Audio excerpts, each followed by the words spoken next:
Hello, everybody, and welcome to My GM Academia, the show where we discuss being a dungeon master.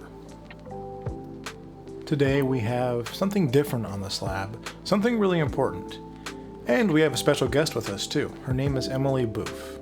Would you like to introduce yourself to us, Emily? Hi, I'm Emily. I'm a music therapy student and a D&D TikToker at Dungeons and Dorks. And I'm the self-proclaimed little sister of D&D TikTok. Oh, great. And also with us is Ross Irvin, right? Our typical guest. You've seen Ross. You've heard Ross. He's been on previous episodes. But today, again, do you want to tell us what we're going to be talking about today, Ross? Because this was really your idea, right? First off, I wanted to say that the idea was actually inspired from watching Emily's TikToks because she goes into a lot of like talks about inclusivity and mental health, which are topics that we had spell it out to that's one of our big things. And so wanted to sit down and kind of break down some of the ideas of the mental health benefits of playing tabletop RPGs and how inclusivity could ultimately lead to perhaps anyone who wants to play can, if we as players and game masters ourselves could bring that to the table. Absolutely. And Emily, what's your perspective on this? Do you agree? Do you support this? I assume you do because you're here, but what do you think? As I've been playing D&D since I was 13, so like a decade now. And as someone who has depression and anxiety and who is also hard of hearing, I'm very much for inclusivity at the table because I had to learn through experience and figuring out what works for me. But I'm all for making sure that it's already in place for other people going forward. Yeah. Absolutely. So Ross, let's just talk about, why is D&D great for your mental health? Let's tell us about this. Well, first off, I'd like to give anyone who's listening a disclaimer. Obviously, if you're in a situation where you need therapy, tabletop RPGs are not the go-to. But as we talked amongst ourselves, it's a good placeholder, as Emily mentioned before we started recording. And I know when I first started playing myself, I was definitely in one of those situations where I didn't have very many friends at the time, and I just wanted to play D&D. And eventually I started going out and hanging out with people, which also helps you with your mental health. But once I started getting into playing, it was something to look forward to, even though the table itself had elements of it that probably wouldn't be considered inclusive for everybody at the time. And I think that's probably a privileged thing on my part, is me being who I am. It's hard for me to not feel included, especially when it comes to TTRPGs, because the privilege I have in that regard. So that's why I reached out to Emily, because she mentions in her TikToks about that inclusivity, and it makes you think, if we could have a full type of inclusivity with the game, it could essentially be a good placeholder to help anyone who just wants to play. That's what's really interesting to me, because it almost, well, tell me more about this. I think that's the crux of our conversation today, is this idea of inclusivity. Tell us more about what you mean by inclusivity and how it's represented in the game. I think it's really just about if someone says how they can feel included in a table, take that to heart to make your table that way. Because I know from personal experience, I love the fact that D&D has helped me, and I would just feel I would feel bad if I had a table going and someone were just told me, this is making me feel like I'm not as included as other people. So yeah, I think that's a responsibility that should be taken to heart. Yeah, Emily, what does inclusivity mean to you? I think inclusivity to me means just making sure that everyone feels safe and welcome at your table. I think there's a lot of, everyone has their own social graces, and a lot of people might feel excluded in ways that many players at the table didn't even think about going into it. But in my opinion, if you can make someone feel safe and included at the table, why wouldn't you? So I think inclusivity for me is making sure that everyone feels like connected in the game, equally involved in the game, and also represented in the game. A lot of things I talk about on TikTok are about like representation in Dungeons and Dragons, because if you can see yourself in the game, then you're going to feel so much more welcome at that game. If you, because it's just that extra step to feel welcome there, I guess. That's what inclusivity means to me anyway. That's great. So elaborate more on some of the benefits that you think Dungeons and Dragons can have for someone who is feeling any issues of mental health. We mentioned depression and anxiety. Okay, I hope you don't mind. I'm going to give you a very brief psychology lecture for a second. This is what I'm here for. I typed up the briefest history. I am a therapy student. I am by no means a qualified therapist yet. So if I get things slightly wrong, I'm trying to explain this in the simplest terms possible. So any therapists out there, don't judge my explanations. But basically, this guy called Winnicott, born in 1896, absolute lad.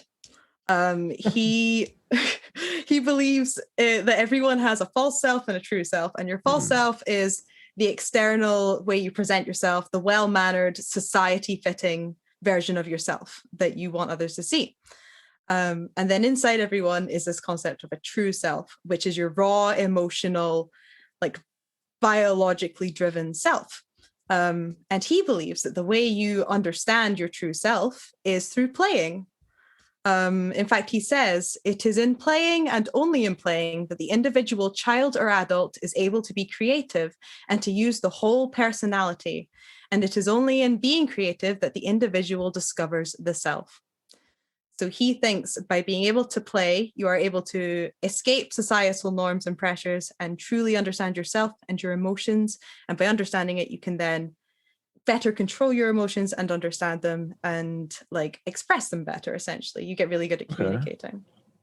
So through creativity, is this communication practice, etc.? Exactly. Essentially, some people then took this idea and connected it to Dungeons and Dragons, which is like the acceptable adult version of playing, essentially. Yes. Agreed. And people started looking into how Dungeons and Dragons can be used to help with this communication. And it's like you said, a lot of it is about practice. Dungeons and Dragons creates a very safe space where you can practice how you handle situations without the permanent consequences of your choices. So you could have a social interaction and choose to go about it in a more aggressive way. And then if there is a negative consequence with the NPC that you're interacting with or the other player, you get to backpedal and you get to say, okay, we tried that didn't work too well. Would you like to try it a different way? And it's like when I'm by no means what's referred to as a dungeon master therapist or a therapeutic dungeon master. You know those because it is a thing. People have started running therapy sessions in Dungeons and Dragons and in other roleplay systems, which I think is cool as hell. But I think I got the wrong degree. Can I go back? Can I backpedal that degree? There? Sorry, continue. No, basically, someone described it as you wouldn't practice your guitar in front of a live audience on a big stage. And yet we do that with social interactions all the time. We practice our social interactions in public settings with real people, and it has permanent real consequences. But people who grew up with D&D or people who do D&D just now, even as adults, they get to practice. They get to put themselves in that situation and say, this is how I might respond. Oh, that didn't work too well. I can change it next time. Or, oh, that worked really well. I would do that in a real situation. So it almost sounds like being a murder hobo is cathartic in some sort of exactly. A big part of it is escapism for sure. Okay. Interesting. I actually have a relevant experience to what you just mentioned. Well, let's hear it. So I started playing D&D around 21, And like about 3 years after I started playing D&D, I had a job where I was an assistant manager at a movie theater. And every now and then we would have like a staff meeting or something where we would just like, hey, sell more stuff, like those meetings. And like a few days before that meeting, we had like someone who basically didn't have a good movie going experience because everyone she interacted with was being, a teenager who works at a movie theater. And I wanted to say something to everybody because it was a problem and it was going to keep happening if like we didn't address it. And I wasn't one for like public speaking. Like I was a kid who like had a little bit of a speech impediment, and being able to be in a game where you get the opportunity to like take upon the role of leadership in such a low stakes environment, like it definitely was practice that I didn't realize I was getting. And it gave like, because of D&D basically, I was able to muster up enough courage to talk to like 30 or 40 so people in an auditorium and it be relevant and like be pertinent to the meeting. Real life bardic inspiration. For real, like it felt like a bardic inspiration for my speech. So that's very funny that you mentioned that, because like, and I think that goes into those mental health benefits that we're talking about. Like that's like such a good example that you brought up, Emily. Yeah, I mean, Dungeons and Dragons has certainly been there for me in the past. And you know what it was for me, and I think we talk about our Lost Souls campaign all the time, but the Lost Souls campaign that we did together, Ross and I, that there was something dependable about that. Something that was low pressure, something that was dependable, that if you wanted to show up to the campfire that week, you were there to play. If you didn't want to, you didn't have to. And when you did show up to play, your friends were there to play with you every time, reliably, dependably. And it was comforting. It felt secure. Even if you're too tired to play, you know that your friends are going to be there. We played from midnight to 3 a.m. That was our time. That was when we were literally just playing like with pencil and paper on Discord. And no roll 20. No roll 20. So we were just taking each other's word for it. Honestly, is why I trust you guys so much. Yeah, right. If you can play Dungeons and Dragons with someone and you can't see their roles or their character sheets, anything, like that, you need some trust to do that.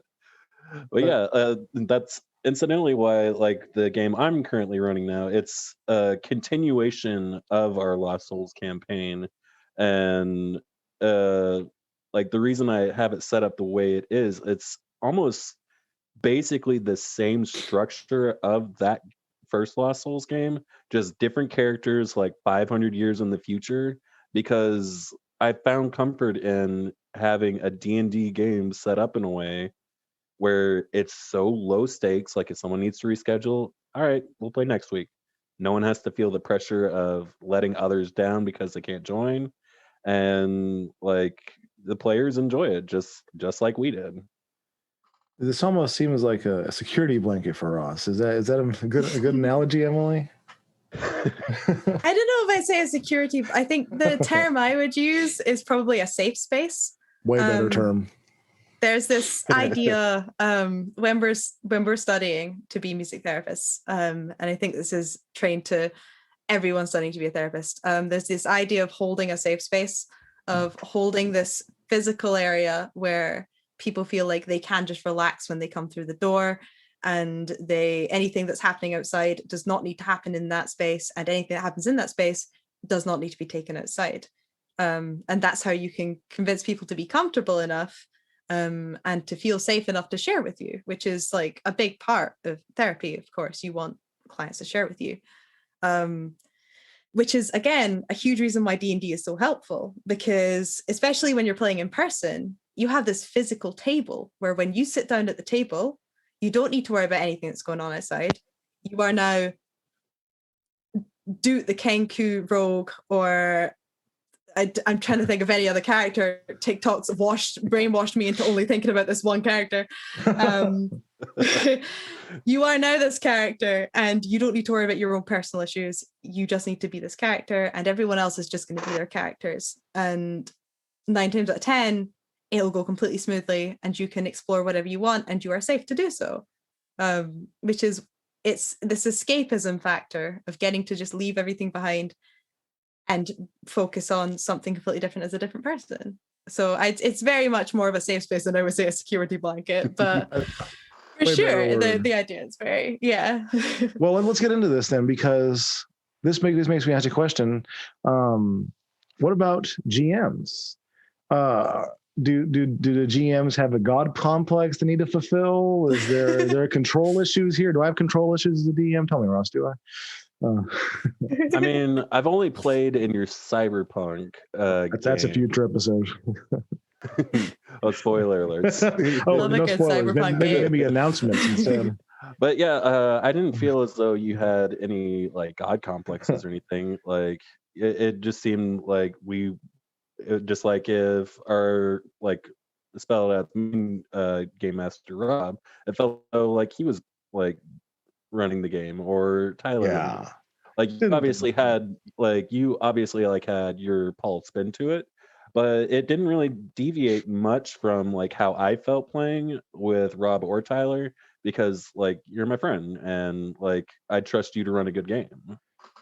So where does the role of the GM come into this, the therapeutic angle of Dungeons & Dragons? Again, we're not suggesting Dungeons & Dragons is a replacement for therapy, but it's certainly therapeutic. Where does the GM come into that, Emily?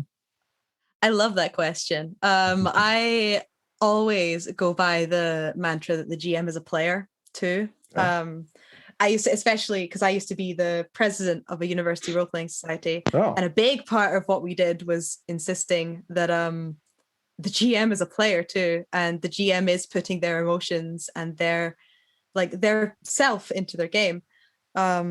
So I think there's always going to be some responsibility for a GM to hold that session and to put the player's safety first. And in that way, you could argue they're taking on a semi-therapist role.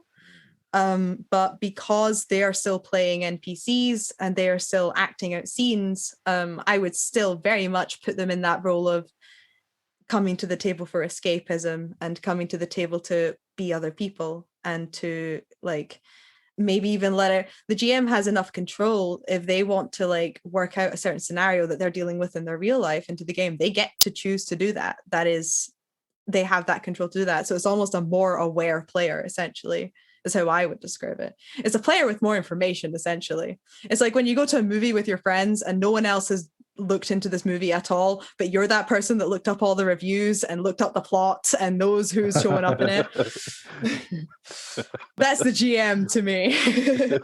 Guilty as charged, actually. Maybe there's a reason. Oh yeah, that's me as a person for sure. Yeah, me too. So Ross, you actually, everyone in our campaign, I think, is both a player and a DM in some kind of context. How's the experience differ for you? How does the experience from like being a player and being a game runner differ? Yeah, from the mental health aspect. How there's the escapism, the cathartic feeling of destroying a mob, or see, like when I first, like, probably not my first character, but like I always add like an element to the characters I play, like some kind of aspect, like whether it's intentional or not, that player will probably be mimicking something I'm going through at that time, like, or purpose? like an aspiration, a purpose, something like that. Like, I mean, do you do it on purpose, or does it just end up that way? There are elements that are on purpose, and then there are obviously other elements that are like not on purpose. Like, let's take like Dino Higashi, for example. Like my character in our high school D&D campaign, like he's the ultimate like person that I was not at his age, which was bust his ass to get stuff done, to get ahead in life, to like prove himself, like working 2 jobs, like doing everything he wants to, like doing everything he needs to like take care of his family, and also like have the job that he wants to be fulfilling. And like I always like appreciate that about people, but like I also am like diagnosed ADHD, like executive dysfunction and all of those things. So being able to like play a character like Dino Higashi, who is basically the antithesis of what I was as a teenager, like it did feel very cathartic to like play that and like have a character have a purpose. Whereas like in the games that I run, like usually it'll be something more abstract, like an idea. Like any of my players listening, just like cover your ears for a second.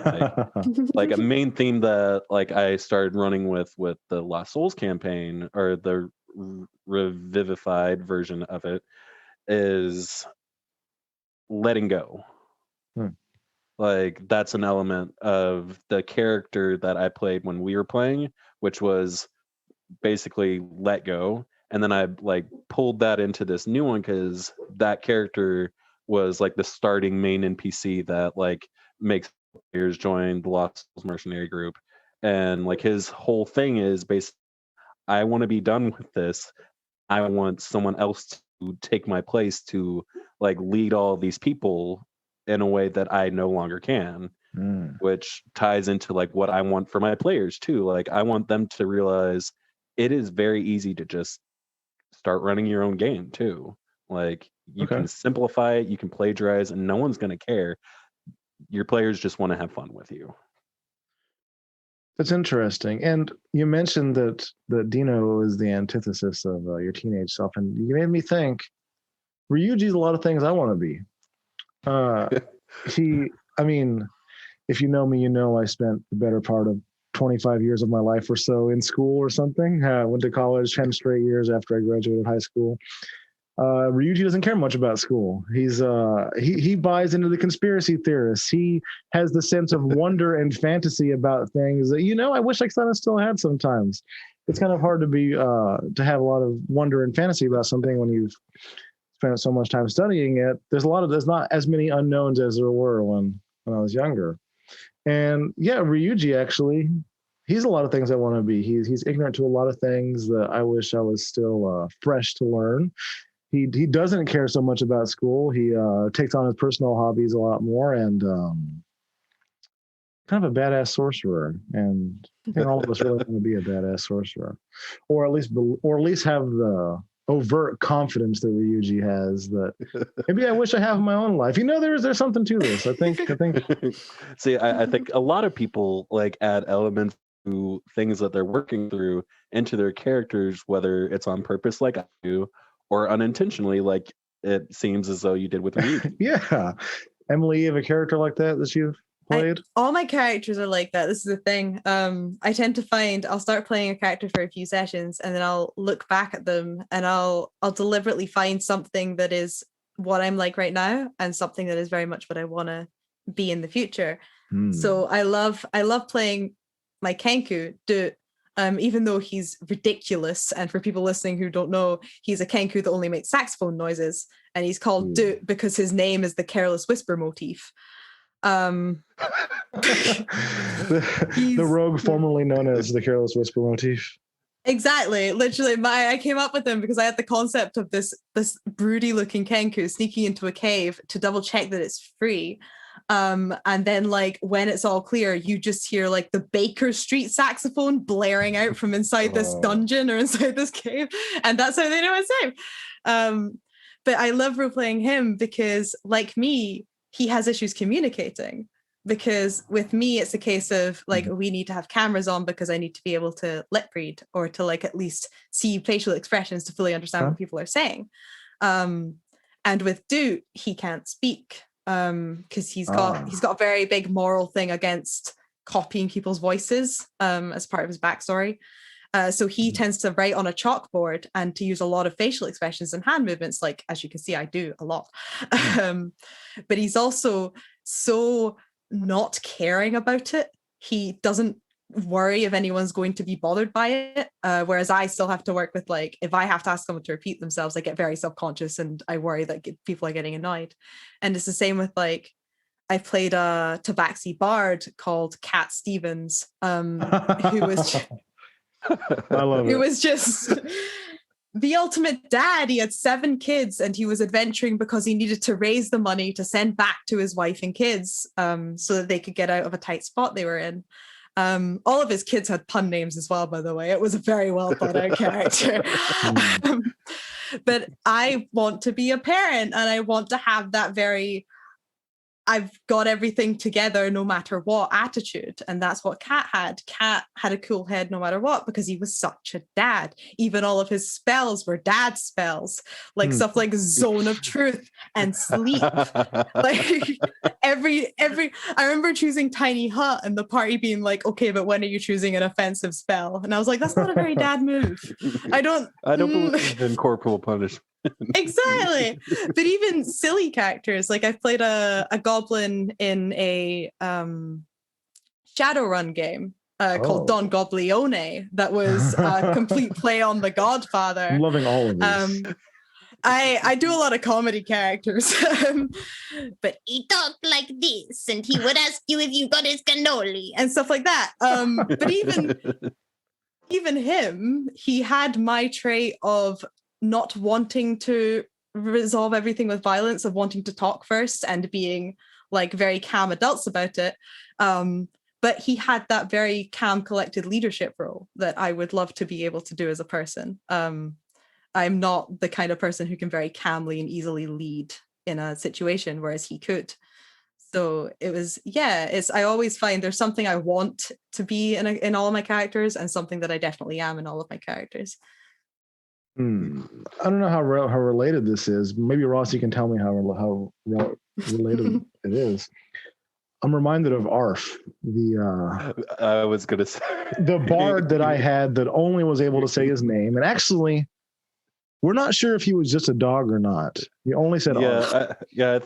Like the reason Arf got made was because like we were down a player for our main mission in Lost Souls, and like it was a group of 5 of us. Yeah, I think so. And we were just down one player, and like I can't remember who it was. I think it was probably Steven. Like he had work or something. And we were all like, hey, what if we just build side characters? Under unit. And so we did like a secondary, like side quest only group. And I think you just like put down like a human or whatnot, but you named him Arf because you were teasing Tyler, whose character's name was Arth. Arth and Arf, yes. Yeah, Arth and Arf. And we all liked Arf way better because he was a funny, goofy character. And it was kind of like how people love Groot. Just like, I am Groot. And then we would just be like, yeah, you know what? You're right, Arf. That does make a lot of sense. I think I've always had trouble communicating in my life too. I've always had like a stutter, and I mumble, and I have difficulty communicating a lot too. And I think maybe removing that aspect of Arf made life a lot easier. People just understand what I'm saying. But there's a deeper level to this too, because Arf only took spells that reminded him of rock concerts, and it could be used as effects in like rock concerts. And instead of actually fighting, I consistently just put myself on open mic, went over to my keyboard over here, and just played music for the guys while we fought. Maybe there's... That's amazing. Trombone players don't get to be rock stars very often. Maybe Arf is my way of trying to be a rock star who has no issue communicating. Maybe Arf was a more important character in my life than I thought. So you're basically a combination of Jack Black and Rolf from Muppets. This is the character. You're gonna go back and look at all your characters now and be like, oh God, I'm discovering things about myself and all my characters that I didn't plan. I'm pretty sure a bunch of listeners will probably do that as well. Well, there was that. Oh my goodness, they're making some very valid points. There was the game where I tried to play a bear for as many sessions as I could without the DM finding out. But I think that's its own thing. I love it. So how can we help? Okay, let's see. There is something we should talk about, and I want either of you to chime in on this. Some recent issues with inclusivity, etc., at Wizards of the Coast. and I'm actually not as informed on this as I should be. Emily, do you want to tell us more about what's going on with this? Sure. I got a message from a good friend of mine, who was, funnily enough, the previous wellbeing officer of the society that I was president of, and I am now the wellbeing officer of said society. I took over his role. But he messaged me just being like, "You will not believe what Ernie Gygax said." So having the too much gene that I have, I went and watched the whole podcast, just so I could make a TikTok about it, because that's my life at the minute. Put too much effort into then make a 3-minute TikTok. Basically, Ernie said in a podcast that a lot of previous curators were basically shunned out of the community for, I think the comment that stuck with me was having the concept of gender roles, which for anyone who knows about inclusivity in D&D is a massive understatement of what the actual situation was. He very much laughed it off as, this isn't an issue, it's just whatever. He then, and that would have been maybe passable by itself, but he then said that Wizards of the Coast are basically trying to rewrite Dungeons and Dragons for this new generation that he called following the path of lemmings. Comparing this new generation to rodents that are known for jumping off cliffs because other lemmings jump off cliffs, which was very not a good moment. I then made a TikTok about this. I then afterwards found out that is it Giantland, the first product that this new TSR was planning on rolling out. Something to that effect. Something to that effect. Because of Ernie Gygax's comments, Meg the Sorceress, a very good TikToker that everyone should go check out, asked what TSR's views were on trans rights, to which they told her she was disgusting. And then proceeded to block her, I think, and then went on to then say that all of this was actually a big PR stunt from Wizards of the Coast. To try and make them look bad. I described it in my TikTok as it feels like their Twitter is run by more than one person and they can't decide what to agree on their message being, because 1 minute they're saying D&D is the first inclusivity, the real inclusivity table, and the next minute they're saying that this is an echo chamber of younger people wanting D&D to be about them because they watch Critical Role and are therefore the experts. It's, on a very base level, a very bad PR move to begin with. If it is one, it's not working very well. Yeah, is it?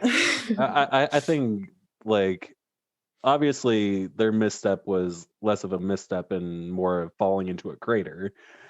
And like, I think it just boils down to, like, it seems as though, like, this revived TSR, like, it kind of gives me the same vibes as, like, well, there's so many woke people now, so we just kind of want to have our own space to do our own thing. Like, it's almost as though including everyone makes them feel excluded.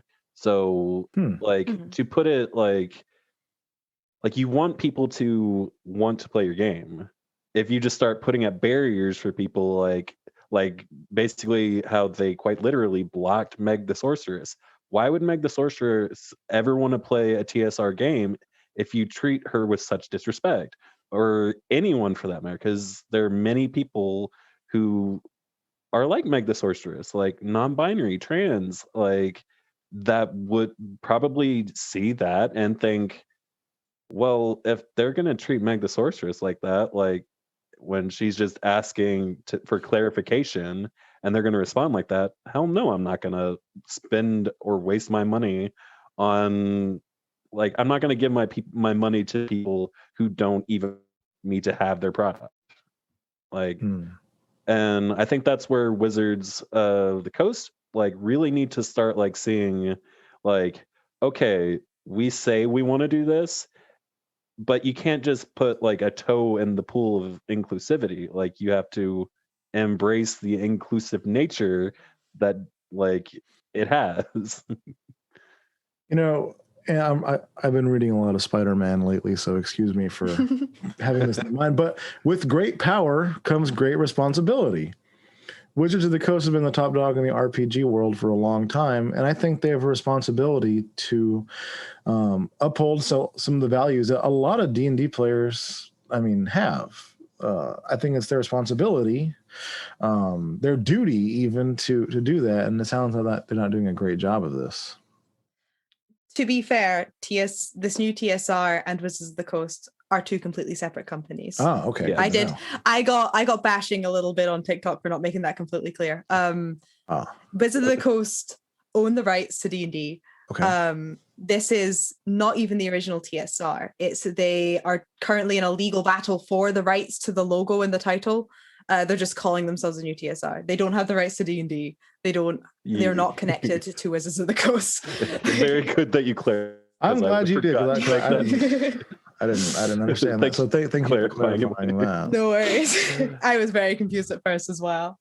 I'm still confused. I get it. And I think that's also another element to it. Like, people who don't like D&D, they're not going to care about like Wizards of the Coast, TSR, or like Gary or Ernie Gygax. And like, it's important to kind of like know your history, like, and even like deep down, I can appreciate the desire for like Ernie to want to reclaim something that he feels is his. Whether or not I believe that he deserves it is another point. Like, people believe they deserve things all the time, doesn't mean they should have them. But like with D&D now, it's Wizards of the Coast, who is like a subsidiary. That's probably not the right word to use, but they're owned by Hasbro, which is a gaming company. So like, looking at this incident with Ernie Gygax, with his his attempts to reclaim TSR, they should be taking notes. Like, okay, don't do what Ernie did. Like, if someone asks you a softball, maybe don't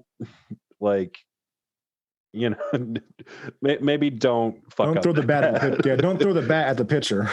Yeah, don't throw the bat at the pitcher for giving you a softball you didn't like. Okay.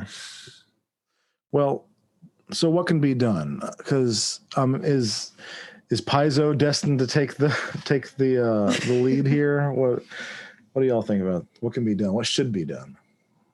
So I think it's fair to say that Wizards of the Coast are starting to do something. It's very slow. They did give an estimated length of time that it would take to be as completely inclusive as people are asking. And it was a long time. It was like multiple years. And I remember thinking, does it need to take that long? But they're taking steps in the right direction. Their revamped Curse of Strahd, for example, is 100% a step in the right direction, because Curse of Strahd originally, the concept of Vishtani was very offensive. I actually haven't done Curse of Strahd. Tell me more about what they've changed. I haven't. So from what I know, I've never played Curse of Strahd. I think I'm about to maybe join a game of the revamped Curse of Strahd. But from what I know from my research, they have this race or this culture of people called the Vishtani, which is essentially a very tasteless caricature of the Roma people.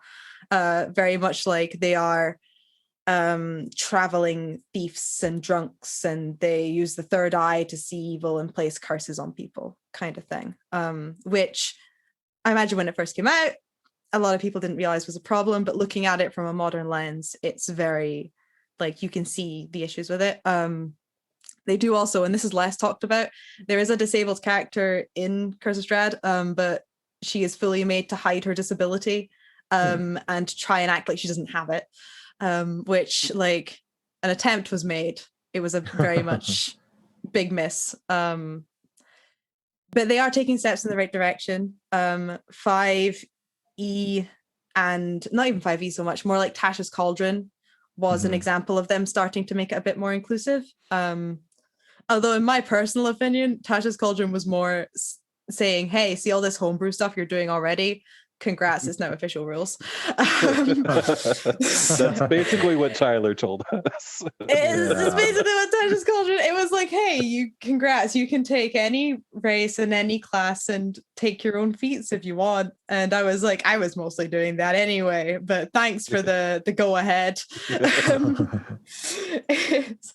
But so they are taking steps in the right direction. But essentially, the way I see it is a lot of like the hard race rules and a lot of the race depictions in older editions of D&D very much need replaced. Lots of uncomfortable correlations between darker skin and being evil.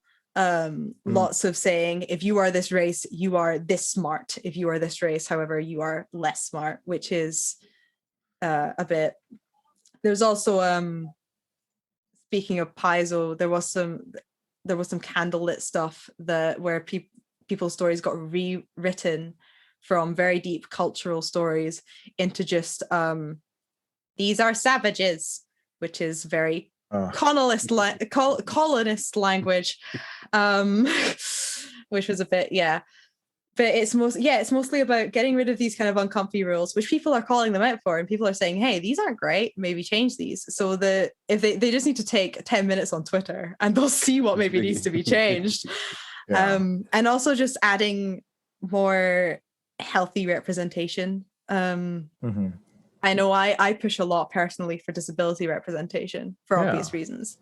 Lots of like, if you had this big magical world, there are going to be people with disabilities. There are going to be people with mental health issues. It doesn't need to be a big tragic backstory thing. It doesn't need to be a plot point. It just needs to be there and exist and be accepted. So yeah, for me, it's about that mix of changing the rules slightly and then making it a bit more like representative of all people. And if people complain about it, then hey, you have 5 editions of D&D you can go play. That don't change it in a way you don't like it. So yeah, that is true. 5 editions, 2 editions of Pathfinder, and you know what? A lot of other games that I think we're gonna try and look into actually on this podcast at some point. Ross already told us about one earlier with Cyberpunk, but that was an interesting one too.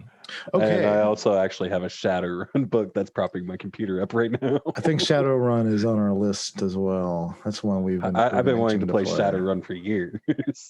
Yeah, keep on the lookout. Shadowrun's good.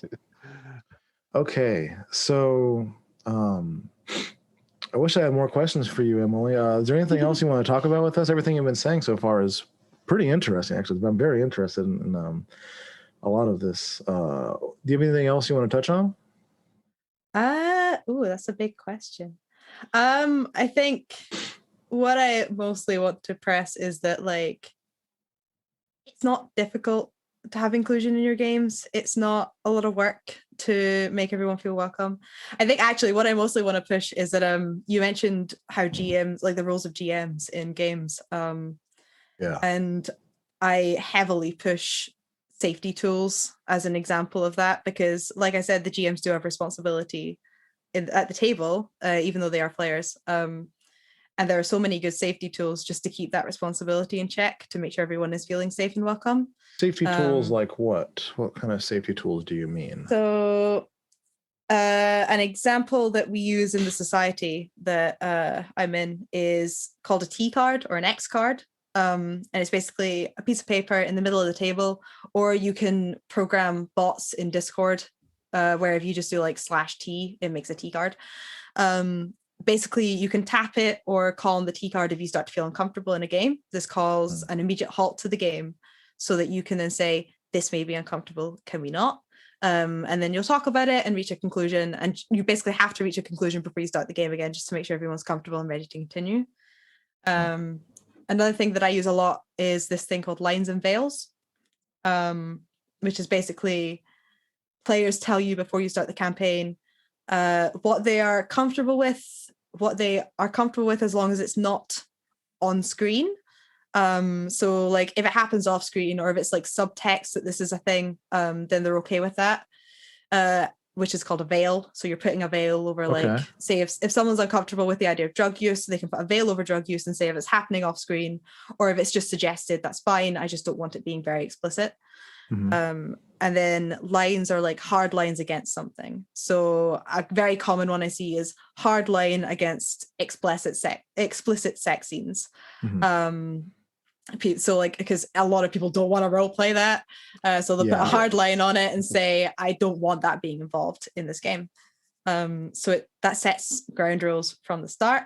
Even if you don't want to do those two things, a very small one I do is I always keep my phone on the table, and I tell people, if you need to message me and say, hey, can we not do this, or hey, someone did something and I'm not comfortable with, my phone is there and I will see it. And my phone goes off often enough that the other players won't know if it's someone messaging me or if it's just my phone going off because of the 50th TikTok notification I've gotten that day. So yeah, it's little things like that can be done to make the table feel a lot safer and a lot more inclusive of everyone. Stuff like that is what I try and promote, I guess. That's great. And there is a great deal of trust that telling someone your lines you don't want crossed, I think that's already something that takes a lot of trust with someone, to tell someone that you're not okay with this or that. And then I think acting on that, and especially as a GM, like being sure that doesn't happen, I think that's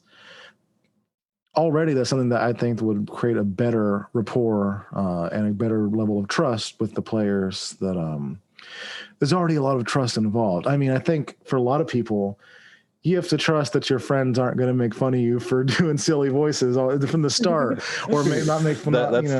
That's the true rule zero. Yeah, right. We're all doing funny voices, so stop it. Yeah, I'm no voice actor over here, but y'all agreed not to make fun of me here. Yeah. So, yeah, that's really great, and I think that this circles back to it is nice to sit at a table every week knowing that nothing bad's going to happen for the next 2 or so hours y'all are playing. Actually, that is quite comforting. There's more to it, of course, like all the things we touched on, but I had never made that realization before. I'm gonna think about this differently now. Wow. Okay. One more thing I would like to add about the inclusivity thing. Obviously, like being able to include everyone who wants to play is important. But like when you were mentioning like what could Paizo do to like maybe take the top dog position in the TTRPG that would make people interested. One of the biggest holds I get whenever like I'll ask I want to play D&D, I'm interested, but I won't know the rules. And like taking on the task of learning the rules of a game, like I get anxiety when someone tries to tell me how to play a card game. Like because like there's that element of I want to have fun. If I play this game and I don't know the rules, they're just going to be there telling me what I'm doing wrong the whole time. So one thing that D&D did, I'm not sure which edition it was, but they had a basic rule set and then they had an advanced rule set, which made it easier for like if you want like a low stakes game, like you can go with the basic one and everything's just like more streamlined. But if you're like a player who enjoys something more like rules dense, like Pathfinder, for example, you can still play that and it's still under the umbrella of the same game. So like another element of inclusivity is you can be as inviting as you want to like any player, but there's also that element of if they can't have fun because the rules are too complicated, which sometimes they can be very complicated. And usually like at a table we can chalk it up to like, okay, we can just maybe like flub that roll, or I know what the rule says here, let's just keep the game rolling. Like we as experienced players kind of know that, but new players don't really get that and they can feel a little bit embarrassed. So perhaps making like a basic edition and an advanced edition for, I don't know, 6th edition, like that really be another element of inclusivity to get more of these people to start playing games.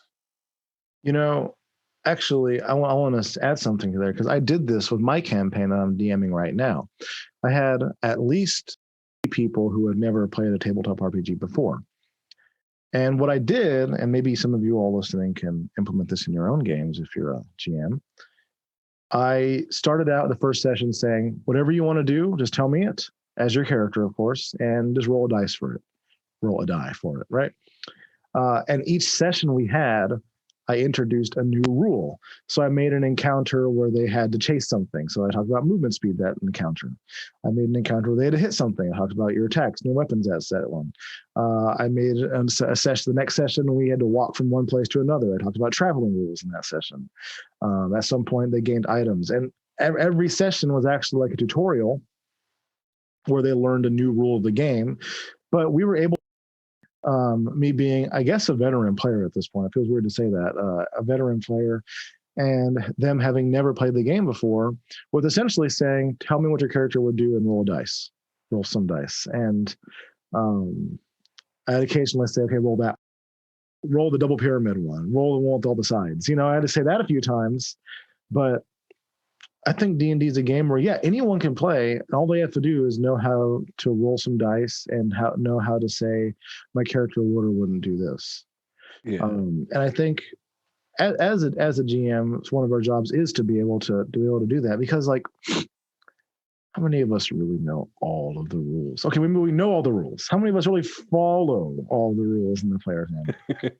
So yeah. Oh, no, I don't know all the rules. I know barely any of the rules. I got to the end of like a year-long campaign and was still asking, oh God, what dice do I roll for my pistol? I'm not... Yeah. So I think that's also something that we talked about the rules lawyer in a different episode. Has that one aired yet? We'll find out. Yeah, that was in our I think that was in our metagaming one, which was funny because there was a D&D TikTok catastrophe about metagaming not too long ago. Do we want to talk more about this? I mean, I would love to tell everyone that there are some good rules lawyers. Like one of my personal, a player in my current game who was also in the previous Lost Souls game, friend of Spell It Out, his name is Steven. For fun, he likes to read the rules of D&D. Like he'll get the book and he'll read it during downtime. And so he knows the rules, but he also appreciates the DM is doing their best. The DM might not know all the rules, and he looks out for the DM as well as his fellow players to create the level playing field to make the rules that were set in place kind of maximize that fun, which obviously your game, your choice. If you're running a game and you don't want someone second guessing you, I get that. Yeah. But I consider them the Paragon rules lawyers rather than the Renegade rules lawyers who are out to seek personal victory, win D&D, because the Paragon still wants to win D&D, but wants their teammates to win as well.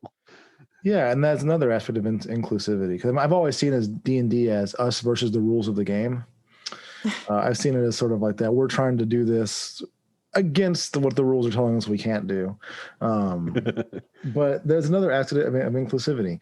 Also letting your players flavor things the way they want to. I mean, come on. You can flavor things without changing the game. Kitty of Ill Omen in high school D&D, I mean, we all know that's supposed to be a Hound of Ill Omen, but... Jude Pay. Okay. Well, this has been a great discussion. I have to ask closing thoughts from either of you, Ross, Emily? Honestly, I think we talked straight through all my talking points for this evening. So, Emily. I mean, I've got just a couple small things. First off, I absolutely messed up an example earlier. It was a Panzo Lion did a story for Candlekeep Mysteries, and it was edited to call them primitive, not savages. I just messed those wordings up, and then I thought of it 5 minutes later, and I was like, "That's not the correct story." But just touching on what you said, Ross, I refer to it as mindful metagaming, where it's knowing when to step in and say, "Hey, I don't think that's quite the right rule." and also knowing when to say, no, the DM makes the rules. The DM's allowed to change it a little bit. But yeah, my overall closing thought, I would just say, is just like, as long as you're making sure everyone's safe and everyone's having fun, then that's what the game's about. And if it could be inclusive, why wouldn't you want it to be inclusive? Why wouldn't you want everyone to be welcome at your table? I absolutely agree with everything you said there. Well, it's been a great pleasure having you, Emily, and Ross. Always a pleasure. Is there anything you want to plug, Emily? Anything you want to plug here? Just check out Dungeon and Dorks on TikTok, underscore in between each word, to hear me talk about music therapy, D&D, hearing aids. Occasionally I sing. It's a wild time. It just depends on how I'm feeling that day. But yeah, check that out. Check out all the other D&D TikTokers as well. It's a good community. It really, like, that's exactly how I met Emily here, and one of my players in my game I met through TikTok. Wow. I didn't know you were such a big TikToker, Ross. I don't post, like, I'm a perpetual lurker because I still don't know what my TikTok content should even be. I don't like to be put into a niche, therefore I procrastinate. Love it. Yeah. I think I'll download TikTok after this. Yeah, it's like I honestly recommend a lot of people should, like, it gets a bad, and it definitely has its own work to be made to make the app itself better, but it's a really great way to network and communicate with people about the interests you have. Like, I wouldn't have met Emily had it weren't been for TikTok. Like, I'm sure I would have met someone like Emily through other channels, but like TikTok makes it easier to make like acquaintances and the interests you have. Disclaimer: we are not affiliated with TikTok. Yeah, not until they give us that creator fund.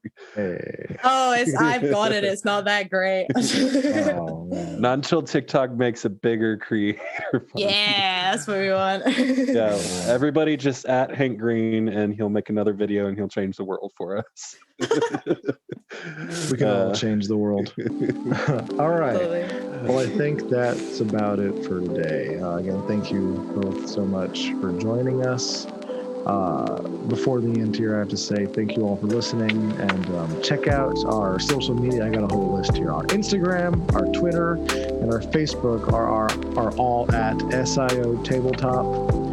Our Twitch is also SIO Tabletop. You can catch us streaming on Twitch. Look out for our next campaign. Think about that. If you want to subscribe to our Patreon, it's at SIO Gaming. Check out the benefits on there, and of course our YouTube channel with the flagship high school D&D campaign is Spell It Out on YouTube. You can find the links for those in the description for this. All right, thank you everyone, and we'll see you next time.